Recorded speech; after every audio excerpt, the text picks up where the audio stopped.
Jadi emang dari kitanya dulu sih Mbak. Kalau misalnya kitanya nggak baik-baik atau tidak bisa mengelola emosi, susah. Betul. Kalau kitanya ikut terpancing, itu sulit. Jadi dari diri sendiri dulu, kitanya yang harus bisa mengelola emosi. Kemudian kalau misalnya ada isu atau apa, kita bijak.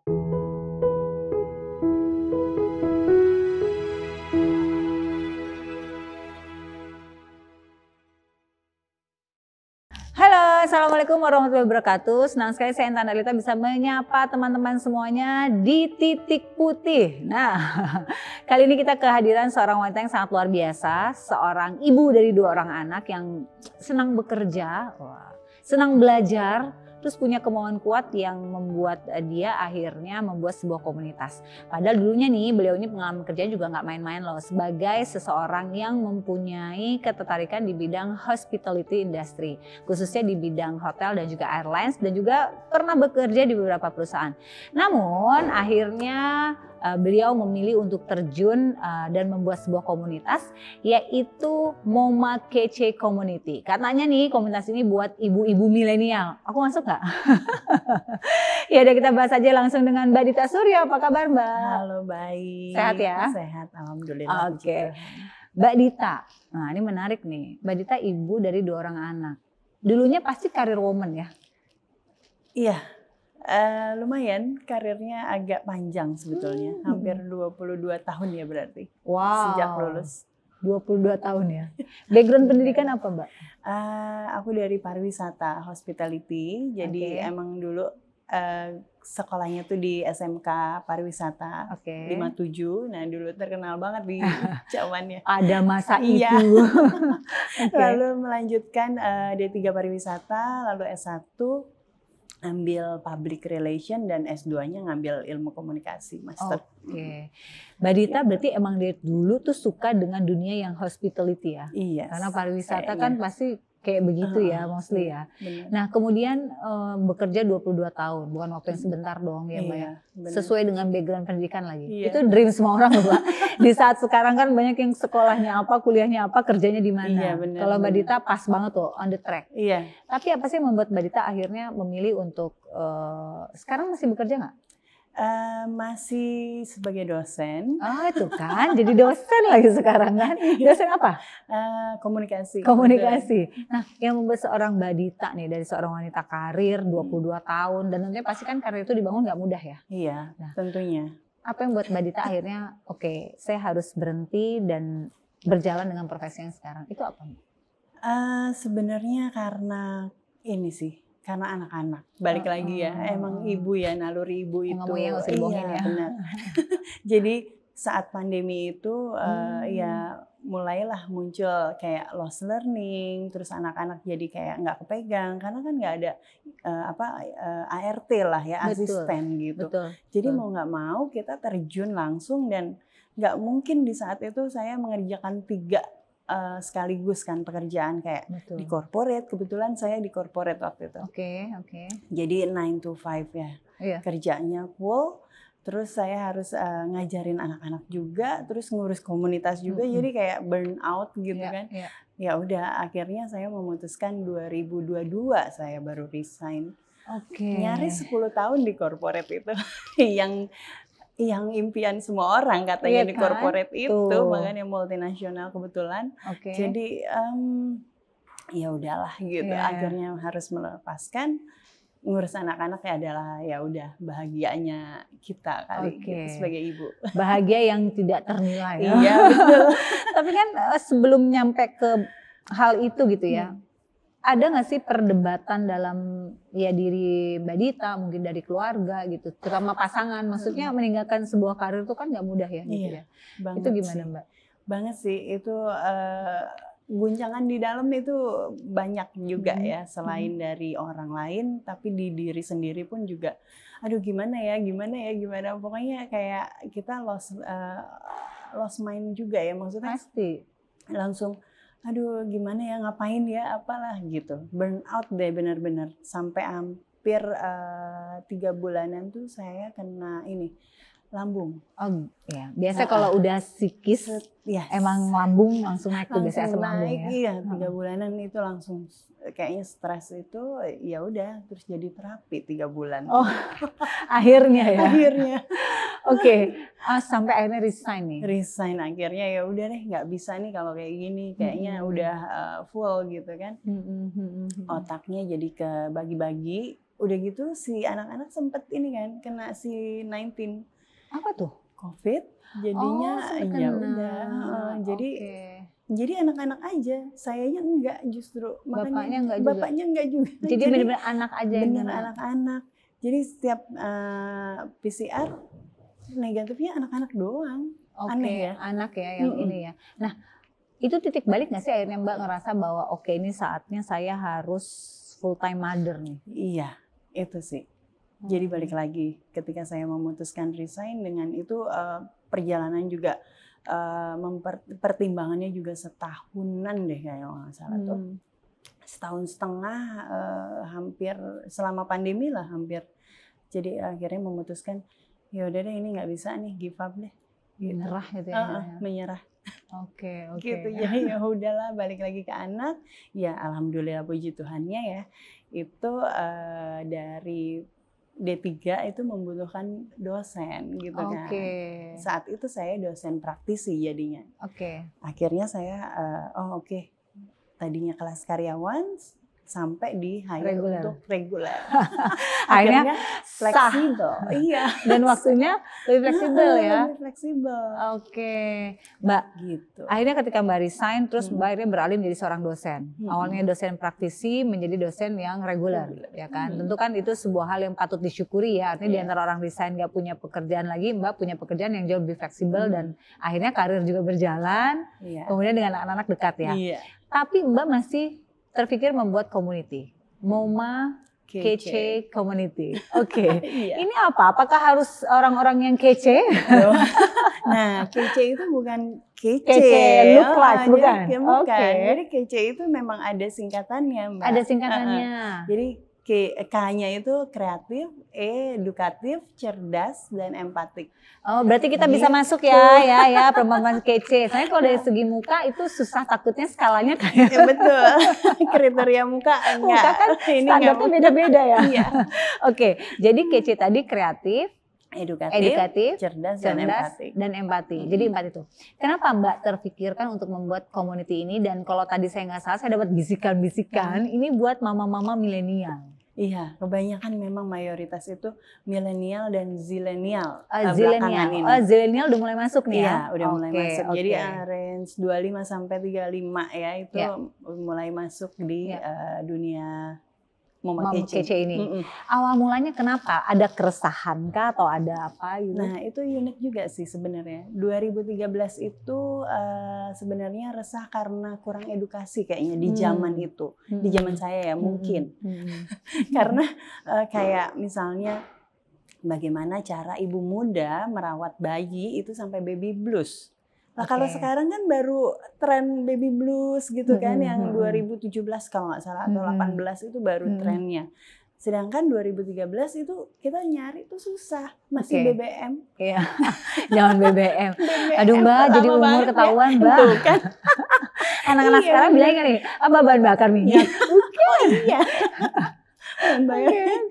Ya itu zaman kayak gitu kan. Jadi aduh kok susah banget terbatas sehingga edukasi kita di dunia orang tua yang milenial ini jadi kan ngikutin mau nggak mau ngikutin orang tua lagi atau mertua lagi gitu kan. Cuman kita baby blues gimana sih nih anak nangis caranya ngadepinnya gitu. Terus ganti ini gimana ya, sedangkan orang tua atau mertua kita tuh lagi emang nggak bisa bantu gitu. Nah, terus gimana? Terus 40 hari misalnya kan harus nifas gitu seorang ibu ya kan. Terus gimana caranya? Iya, kayak gitu nggak ada edukasi kan, kecuali kita nyari sendiri juga terbatas gitu kan. Iya, Seperti itu sih. Karena itu ya awal Karena mulanya itu. sehingga akhirnya terpikirlah membuat Mama Kece. Awal mula kamu ngajak tuh siapa aja Mbak Dita Mama Kece itu dan apa kegiatan awalnya? Awalnya itu sih cuman sekedar sharing gitu, jadi sharing. Oke, lucu. Sharing parenting namanya kan, sharing dulu. Nah terus kita ngajak salah satu teman dekat sih, teman kuliah juga. Terus habis itu, oke, iya nih kayaknya butuh butuh edukasi gitu dari komunitas, lucu juga gitu kan. Nah kita buat kayak komunitas kecil, jadi isinya cuman paling 40-an ya, gitu 40-an itu pun juga udah banyak kali ya. Ini udah banyak untuk awal loh. Iya, jadi teman-teman yang deket gitu, oh ya udah sekedar sharing gitu. Terus habis itu dulu kayak jualan garage sale gitu yang kayak gitu. Bermula dari yang kayak gitu-gitu ya. Awalnya gitu. Merintisnya ya lumayan ya, kerikilnya banyak juga. Sampai akhirnya 2013 itu ini terus perjalanan waktu kita sibuk masing-masing karena ini mengelola si anak-anak juga kan gitu. Terus pola asuhnya gimana gitu, ya udah akhirnya freeze sampai 2018 kita ketemu lagi. 2019 kita ngadain event offline pertama kali. Setelah pandemi. Sebelum atau masih di pandemi? Sebelum pandemi. 2019 akhir. Nah, saya kebetulan juga 2017 itu ngambil kuliah kan, melanjutkan S2. Lalu, nah itu di situ saya freeze bikin tesis segala macam kan. Jadi 2019 ya, ada offline-nya. 2019 ya offline. Udah dari situ sekalian penelitian, langsung udah bikin offline, jalan. Pandemi Maret 2020 baru naik down lagi ya. Tapi di situ kita kegiatannya jadi aktif karena banyak charity kan jadinya. Betul. Charity datang ke rumah panti, terus kita bagi-bagi makanan kecil untuk yang di jalan, yang membutuhkan gitu. Terus kita ke rumah sakit kayak gitu sih. Jadi jalan semuanya. Sampai sekarang. Sekarang total berapa member community di Mama Kece? Di WAG itu ada hampir 330-an ya. 330-an ya. Luar biasa loh itu loh. Iya, ibaratnya baru 2 tahun kan berarti kan keaktifannya ya. Iya ibaratnya 2019 iya. Kalau dari pandemi ya. Kalau dari pandemi ya. Oke. Nah, goal besarnya apa dari Mama Kece ini? Goal besarnya sebenarnya mau ini sih, kita ke literasi sih, lebih ke literasi, edukasi ke parents, di mana kayak financial gitu kan kita butuh kayaknya, di mana kayak ibu-ibu muda, termasuk milenial yang MPP itu kan perlu kayaknya. Jadi ketika ibu sudah pensiun dini nih, kadang-kadang dia MPP itu masa persiapan pensiun. Ya kan, itu pensiun dini itu kayaknya mereka tuh kayak butuh ini loh, pegangan gitu. Jadi mereka kayak nggak punya tabungan atau ini gitu. Nah itu kita mau edukasi ke UMKM atau usaha mompreneur gitu. Oke. Mbak, kan di sini juga ada pengembangan kesehatan mental ya, pelatihan kesehatan mental. Itu fokusnya seperti apa Mbak di area itu? Karena penting banget kan area itu ya. Iya. Nah, kesehatan mental itu kita tarik dari benang merahnya 3 dosa besar pendidikan. Jadi kalau di pendidikan itu ada 3 dosa pendidikan adalah kayak kekerasan seksual, terus intoleransi dan bullying. Nah, itu yang lagi kita concern itu sih. Di situ kalau misalnya itu kan balik lagi ke kesehatan mental ya. Kalau misalnya dia tidak baik-baik aja, pasti dia akan melakukan bullying atau intoleransi, kekerasan terhadap orang lain gitu aja sih. Jadi anak-anak kita yang perlu diedukasi. Jadi kenain dulu sasarannya ke ibu, baru anak-anaknya dikasih tahu kan, diedukasi dari ibu gitu. Ada kegiatan rutinnya nggak sih dari Mama Kece ini? Dari Mama Kece ada, jadi gini, program yang kesehatan mental itu biasanya kita lakukan untuk kita webinar, terus habis itu kayak pernah gini, kita namain nama-nama makanan. Jadi ada bakso, ada mie ayam, jadi nggak kenal siapapun gitu. Jadi off cam. Jadi cuman moderator sama hostnya. Buat apa nih? Itu untuk sharing. Oh, jadi mereka kayak no name ya, namanya dialiaskan. Sebut saja Mawar. Iya. Waktu itu makanan semua, jadi kayak lapar ya. Nah ya udah, terus abis itu di situ pada cerita, mau nangis boleh, mau ketawa boleh, pokoknya di situ kayak tempat bisa mengeluarkan, tempat mencurahkan gitu sih. Jadi kita ngundang psikolog kayak gitu sih salah satunya. Terus terus kita juga ngadain offline event. Kayak launching waktu itu kan kita launching ngundang Mbak Saskia, ada psikolog juga. Nah itu mindful juga kan untuk parenting. Free gitu. Tuh semua kegiatan buat anak. Ada yang berbayar, ada yang free. Oh tergantung ininya ya. Tergantung. Menarik ya Mbak ya. Tapi tentu kan Mbak tahu nih mengelola sekelompok ibu-ibu nggak mudah ya. Dengan konflik dan dramanya nih kebayang nih. Apalagi Mbak ada 300-an tadi kan. Itu gimana Mbak mengelolanya? Supaya kan pasti kan sebuah komunitas tuh punya goal, punya tujuan ya gitu ya. Ini gimana supaya Mbak sebagai foundernya tuh bisa mengarahkan, kemudian ya akhirnya tercapai goal besar dari Mama Kece ini. Nah, mengarahkannya itu memang agak-agak ya seru-seru sedap ya. Iya. Salah-salah nanti kita yang kena mental. Bener. Jadi emang dari kitanya dulu sih Mbak. Kalau misalnya kitanya nggak baik-baik atau tidak bisa mengelola emosi, susah. Betul. Kalau kitanya ikut terpancing, itu sulit. Jadi dari diri sendiri dulu, kitanya yang harus bisa mengelola emosi. Kemudian kalau misalnya ada isu atau apa, kita bijak. Kita diam dulu, tenang dulu, baru kita menyampaikan isunya. Oh seperti ini, baru kita sampaikan gitu solusinya. Solusinya ya. Gitu sih. Mbak ada nggak sih momen yang paling berkesan gitu ya, atau yang nggak terlupakan saat Mbak membangun Mama Kece ini yang terkait dengan member, dan akhirnya itu menyentuh hati Mbak dan akhirnya Mbak berpikir perjuangan nggak boleh berhenti nih. Ada nggak sih? Ada sih. Ada karena jadi setiap tahun itu Mama Kece ngadain duta komunitas Mama Kece. Jadi tiap tahun kita udah ada 3 batch. Tahun ini adalah tahun keempat sebenarnya, jadi batch 4 ya. Cuman kita freeze dulu karena kita mau mengelola si 3 batch ini. Nah itu dimana waktu itu yang batch pertama kita ciptakan adalah konten kreator. Nah jadi itu kita ciptakan, terus habis itu jadi mereka berdaya. Jadi semuanya berdaya. Nah dari situ kita bisa mengencourage, ternyata ibu-ibu itu butuh perhatian, gitu sih.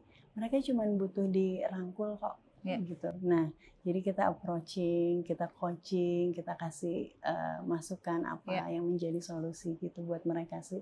Jadi sebenarnya banyak ya hal-hal yang akhirnya membuat Mbak Dita kayak merasa bahwa ini harus terus dilanjutkan ya. Jadi dari situ aku juga kayak ada support system saat offline. Sehingga kayaknya wah euforianya tuh ini banget ya, mana sponsor juga semua support kan. Sampai salah satu brand juga itu memberikan produk yang amazing aja gitu, 10 finalisnya dikasih gitu. Nah yang kayak gitu kan wah gitu ya, itu sesuatu yang berarti berhasil ya ini support acaranya. Banyak ya, support banyak dari semua relasi juga support gitu. Jadi itu sih yang buat ini komunitas harus terus jalan sih. Jangan dihentikan ya. Nah tentunya kan Mbak Dita fokus kepada komunitas. Tapi dalam satu sisi Mbak juga sebagai seorang istri, seorang ibu ya kan, kemudian juga profesional juga, tapi juga punya community. Ini gimana Mbak bagi waktunya? Karena jangan sampai alih-alih kita pengen membantu orang lain, kapal sendiri kelelep nih. Iya kan? Itu gimana Mbak? Nah kalau balik lagi sih, kalau orang tua terus anak itu aku membagi waktunya memang ada hari-harinya, kayak misalnya Sabtu Minggu aku usahakan banget sama orang tua, anak-anak itu aku ketemuin. Jadi emang ada momen yang weekday udah khusus bekerja, gitu. Jadi weekend full keluarga. Udah membatasinya kayak gitu ya. Pernah nggak sih Mbak mengalami momen terendah dalam hidup gitu, sehingga akhirnya menjadi apa ya, momen kita ini justru naik karena adanya titik rendah yang pernah kita alamin. Pernah nggak sih Mbak? Pernah sih. Pernah. Dari salah satu member juga manajemen ya jatuhnya ya, komite lah. Nah jadi dari manajemen itu mungkin ada satu hal yang tidak satu visi atau tidak satu misi, sehingga kitanya jadi kayak crash ya di dalam, di internal. Jadi itu yang membuat agak terguncang sedikit sih. Kok gini ya gitu, padahal kita sudah merintis ini lama gitu, bertahun-tahun, terus kok bisa ya kamu? Nah seperti itu sih. Jadi itu yang aku sempat freeze dulu, menenangkan diri itu agak lama, hampir setahunan kayaknya tuh. Terus sampai akhirnya karena udah seperti itu, tidak diberikan kita tidak ada saling ngobrol, tidak berkomunikasi, nggak bisa berkomunikasi, karena ketika saya bertanya dia berpikirnya lain gitu, jadinya sulit kan. Udah itu ini ya nggak bisa. Jadi saya menenangkan diri, oke, ini berarti nggak bisa. Saya jauh, bukan jauh ya, boundaries jadinya kan jatuhnya. Sehingga sampai saya di titik boundaries, terus ada isu, dia meninggalkan. Ada isu di komunitas. Selalu ada yang menggoreng ya. Ya ampun, ya udah, oh baik berarti gitu ya. Itu sampai gitu, tapi sekarang udah oke, aman gitu. Itu pernah kejadian. Kebayang gitu. sih, soalnya kan gimana ya, jalannya bareng kerja gitu ya, bareng. kerja bareng, Nah, terus tiba-tiba di tengah jalan crash dengan yang nggak nyaman ya. Gimana Mbak mentolerir area itu sampai akhirnya Mbak bisa bangkit? Itu kan hal yang nggak mudah dong gitu, menghadapi penilaian orang, nggak semua orang ngerti yang kita alamin, taunya cuma nilai gitu ya, itu gimana? Taunya ada julid gitu ya. Aduh bahasa sekarang ya, nah itu. Jadi aku, aku hadapin dengan tenang sih. Balik lagi ya ke kesehatan mental aku, jadi aku tetap kayak mengelola emosi aku. Oke. Jadi mengelola emosi sehingga nggak membiarkan itu jadi merusak gitu ya. Oke. Mbak Dita, ada nggak sih misalnya hal-hal dalam hidup Mbak Dita yang membuat Mbak Dita menjadi jauh lebih dewasa, menjadi lebih kayak tadi tuh, kayaknya aku harus lebih tenang aja ngadepin ini. Kan tenang itu nggak mudah ya Mbak Dita ya. Kalau ngomong doang nih gampang nih, tapi kan prakteknya susah ya. Ada nggak sih hal-hal yang mungkin bisa Mbak sharingkan? Kayaknya ya itu sih, balik lagi ke mengelola emosinya itu benar-benar kita yang harus bisa, lalu membaca aja. Baca, nulis, aku kebanyakan nulis. Nah, itu salah satu tipsnya tuh, nulis ya. Kenapa suka nulis? Nggak tahu. Lucu nih. Aku juga nggak tahu ya, dari itu aku lakukan sejak dari SMP. Menulis apa aja? Any kind of tulisan? Dulu aku suka nulis diary awalnya. Dear diary ya, zaman-zaman itu. Terus iya, betul. SMP tahun berapa ya? Udah lama banget deh pasti. Ya udah, terus habis itu lanjut, aku suka gambar juga. Terus habis itu kayak bikin apa sih yang kalau zaman dulu journaling gitu ya. Journaling. Zaman sekarang namanya journaling kan. Iya, terus buku-buku kayak doodle gitu ya. I see. Oke. Dirangkai-rangkai di pinggirannya yang seperti itu. Jadi ternyata salah satu metode untuk merilis stres itu adalah dengan membaca dan menulis. Tapi anyway kan emang ada terapinya kan, dengan menjournaling itu membuat kita jauh lebih rilis lah. Karena buat beberapa orang kan mungkin ada yang nggak bisa mengeluarkan dengan kata-kata ya gitu. Tapi menulis itu bisa mengeluarkan dari apa yang dirasakan. Wah, ini kece banget, jangan-jangan Mbak termasuk yang kayak gitu ya. Mbak Dita, kegiatan apa lagi nih yang akan dilakukan oleh Moma Kece dalam waktu dekat? Kita mau campaign itu sih, yang terkait isu bullying yang tadi. Kan lagi meresahkan ya isu bullying. Karena itu mengganggu mental banget sih. Kan ada pernah ya di SD mana gitu, dia ngebully si anaknya, baru SD loh, padahal kelas 5 kalau nggak salah. Ngebully temennya, tapi dia nggak bisa dibully balik gitu. Jadi misalnya kita mengejek misalnya aku ngejek. Nah terus dia diajak nggak mau. Terus dia lompat dari lantai 4 gedung sekolah kalau nggak salah tuh. Karena yang seperti itu berarti kan kena mentalnya kan. Jadi dia nggak bisa dibully, tapi dia senang membuli gitu. Jadinya, aduh, gimana sih? Sebenarnya gitu. Pelaku dan korban bullying itu sama korban ya ini ya, korban dari salah pola asuh ya. Kayaknya dari orang tuanya kan, berarti balik lagi orang tuanya harus diedukasi. Iya. Oke. Nah ini penting banget ya. Nah mungkin para sahabat Titik Putih ada yang ingin bergabung di Moma Kece nih, caranya gimana nih Mbak? Bergabung di Moma Kece agak-agak ini sih reject sih Mbak. Jadi rejectnya itu kita melihat kriteria balik lagi. Kece itu mereka harus punya standar kece paling tidak 2 atau 3 kriteria tersebut. Nah, biar nggak salah paham nih, kriteria kece ini adalah kreatif, edukatif, cerdas dan empati. Kreatif, edukatif, cerdas dan empati. Jadi kalau nggak masuk kriteria ini minimal 2, bye. Untung kecenya itu ya, coba kecenya look like. Udah selesai kayaknya kita ya. Kalau yang mama-mama zilenials itu ya. Oke, mungkin ada harapan nggak sih atau pesan Mbak Dita untuk para ibu di luar sana? Silakan Mbak Dita langsung ngomongin. Halo mam semua dan perempuan-perempuan di seluruh Indonesia.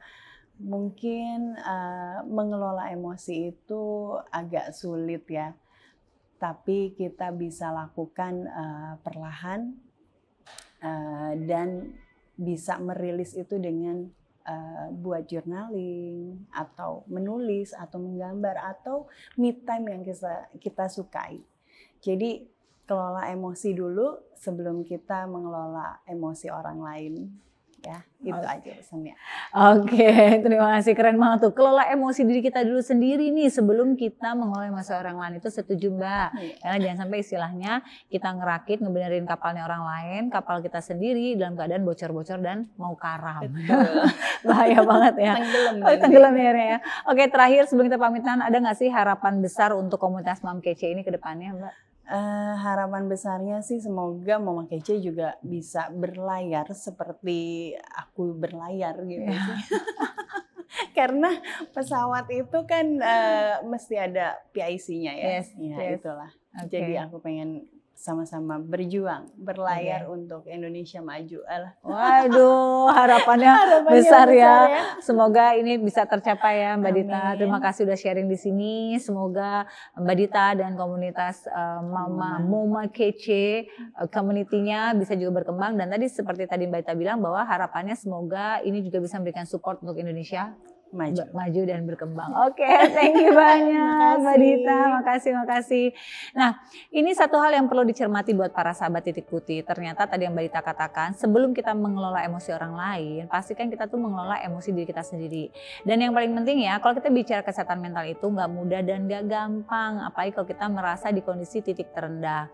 Komunitas seperti ini sangat dibutuhkan. Kenapa? Karena kadang-kadang kita harus menemukan community yang kita bertemu dengan orang-orang yang kurang lebih mempunyai cerita yang hampir sama dengan kita. Tapi bedanya di komunitas kita bisa bertemu dengan orang-orang yang sudah berhasil melewati masa itu.